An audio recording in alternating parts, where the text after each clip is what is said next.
lot, welcome back to the channel. Behind me I have the RS6 Avant. Now this is a car that I've been waiting to get my hands on, but because of the pandemic and also me being in Ireland, this is the first time I've managed to get one in the UK, and I'm having it for a week and learning what it's like to live with what I would call the ultimate daily. Personally, this is one of my top favorite cars in the world, just because it's so usable and it's so fast as well. You have all that space to put your kids and your dog in the back, but then also if you fancy taking someone off at the lights, this is your girl. So we're gonna have a quick walk around it before we get out and go for a drive. But yeah, before that, I'll let you guys enjoy the scenery. I love you like la la la la la la la la. I love you like la la la la la la la la. I love you like la la la la la la la la. I love you like la la la la la la la la.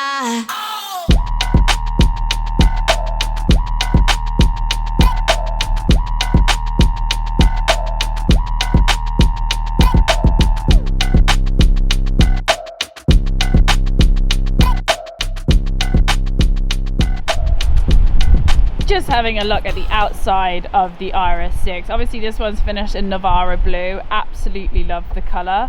Normally I wouldn't be much of a blue car kind of girl. I'm on black or a Nardo grey or bright yellow. You know me.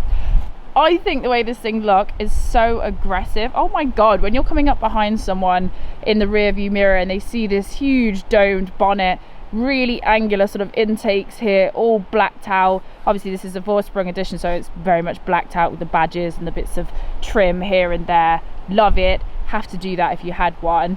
It is just menacing. I mean, look at that profile. I love it. It's so angular.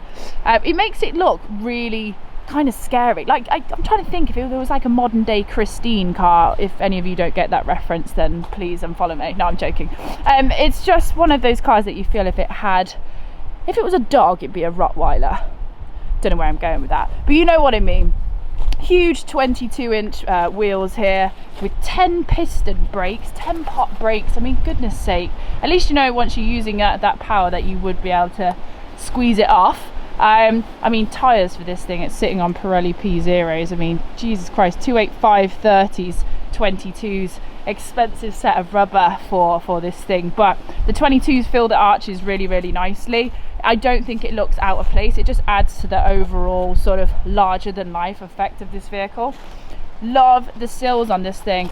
Obviously, supposedly this is an A6 as the base model, but we all know that it's got RS specific written all over it. I mean, look at the arches, the sills, everything is widened, blown out. Like, my favorite angle on my M3 is just behind the rear door, because you can see where the door cuts in and then you have this rear arch. Like, look at the size of it. It's mental. You have to see it to believe it in real life. They are huge vehicles, but I'm going to say it is the Avant. It is the all-rounder vehicle. It's the ultimate daily. It's the one car that you can do bloody everything in it. Coming around to the back, you've got your big diffuser here, very much RS oval tailpipes. Love that. Hexagonal grille everywhere. Black. I love the little black accents. The RS6 looks so much meaner in black, don't you think? Huge amount of boot space. Oh, don't do this to me. Oh, there we go. So I was just doing a picture with the puppy. I'll put that up here now.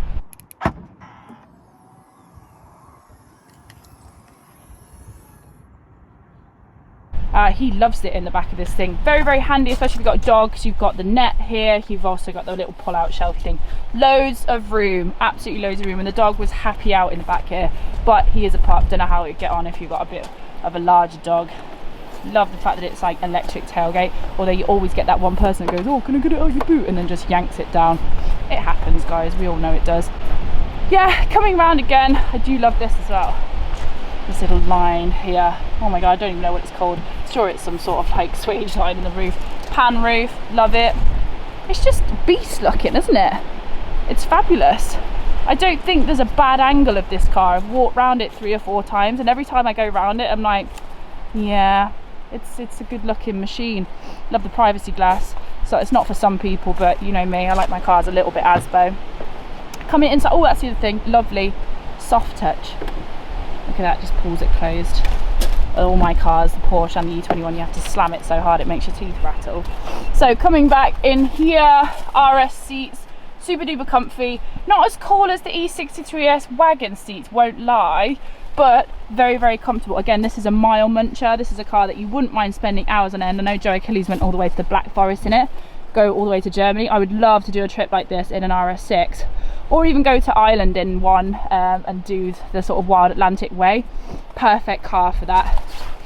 Coming in, I mean, I'll talk a little bit more about the Mmi system when I'm driving, but very standard Audi. This wood effect, never in my life would I be about it, but as you can see on the screen, I mean, this doesn't have anything on it at the minute. What's 1 day's use? I keep a microfiber in the car now because, yeah man, that gets super, super dirty. Would probably go for this wood instead of all of the gloss black everywhere, because otherwise you'll spend your life wiping everyone's fingerprints off the interface, which in the days of coronavirus, oh my god, or you don't want to be seeing everyone's fingerprints everywhere. Coming around to the back, loads of room. I've just been living in this thing basically for the last few days. Love it. Very, very comfortable. But the main thing is how she drives. So let's go. Love it.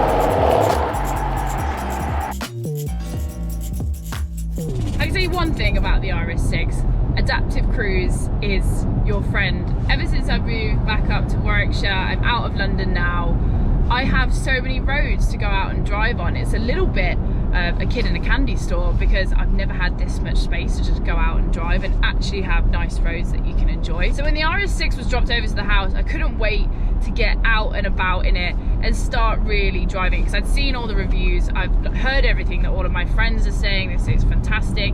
So I was like, okay, wicked, let's get her out and about. Now I have an M3, which I consider fast, it's 425 brake.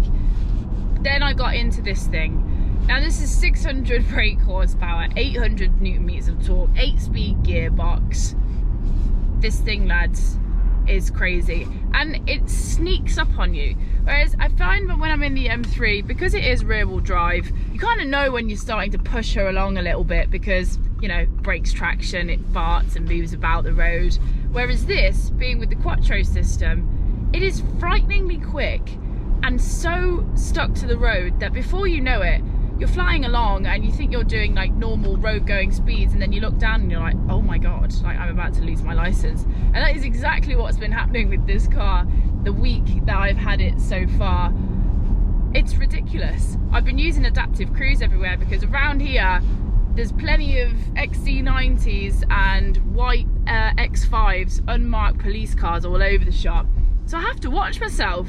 It's only really when you get it onto a little bit of a country road, or even if you're just coming up onto the, oh my god, like that acceleration. But yeah, you're there already. Okay, let's slow down a little bit now. The RS6 is and always was that model that everybody talks about, and for good reason. It's incredibly capable, it's incredibly usable, and it has such a cool engine sound. Now with the C7, I've driven the C7 RS6 quite a lot. I fell in love with one which was a Miltech decatted. It was a 700 brake horsepower. It was ridiculous.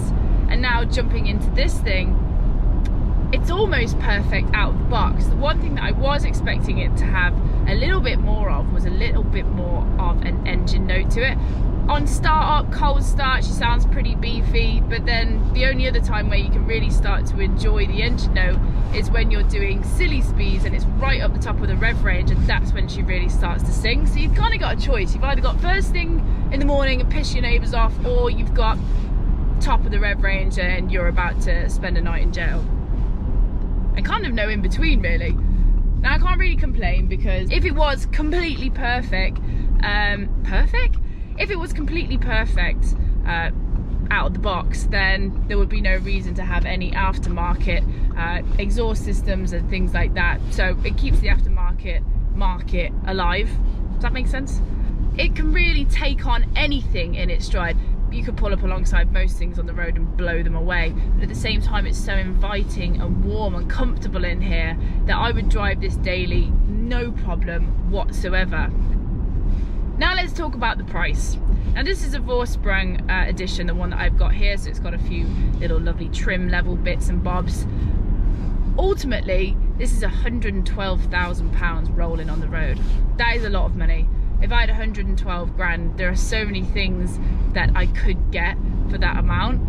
I would be leaning more towards, now that this is out, getting a C7 RS6 because they're about 50 grand and they're really good. We both know that they are.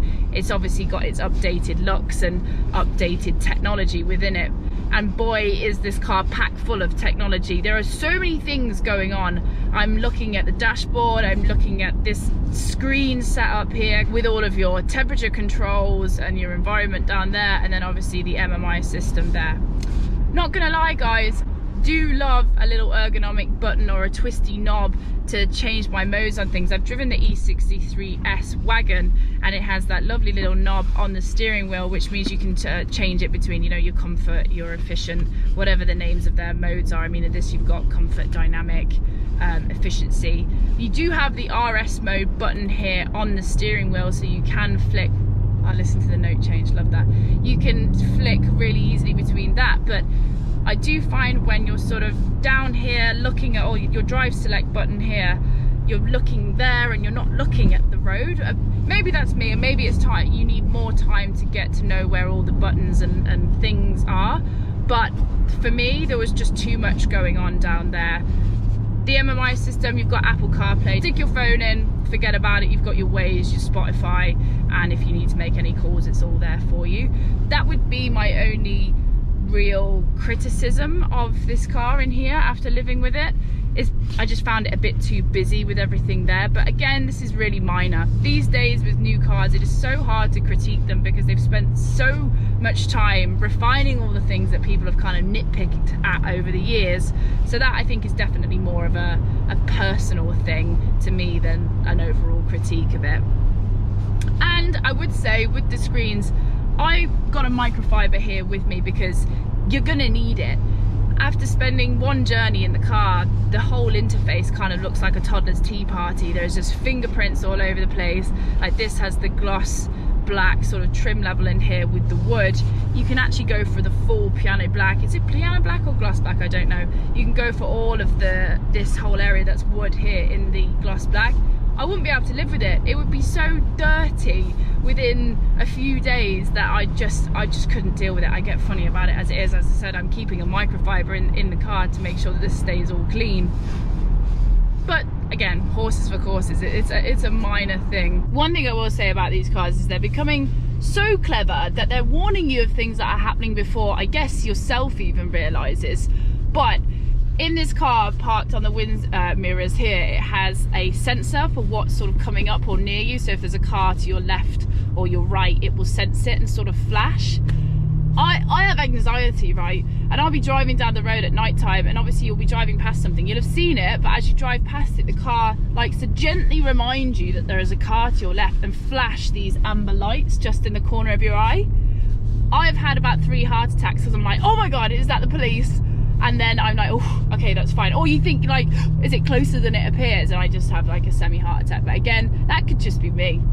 The car is trying to tell me that you could or could not be close to another vehicle. So I do get it. But at the same time, it doesn't have to be such an aggressive amber light flashing at me. But some people might like that. I don't know.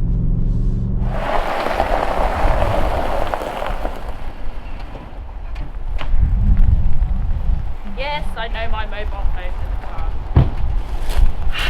So what can I say about the RS6? I mean, it's frighteningly fast. It's very good looking. It's rather expensive, but it's still an icon. Would I have one? Absolutely.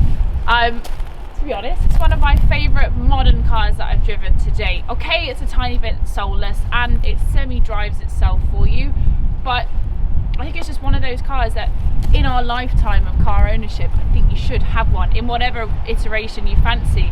This is very fast, very new, but personally for me, I'd end up going for a C7. But yeah, I think it's just one of those vehicles that you have to own at some point in your life. I'm gonna go and enjoy getting back into the warm, because I tell you what, that car is like an oven on 4 wheels for me. But yeah, don't mind the fact that I'm dressed in a duvet. Other than that, guys, take care of yourselves, stay safe. Got some more videos coming up for you next week. I'm trying to increase my frequency of videos. Make sure you subscribe. We're so close to 100k now. But other than that, take care of yourselves, enjoy your Sunday, and I'll see you soon. Bye.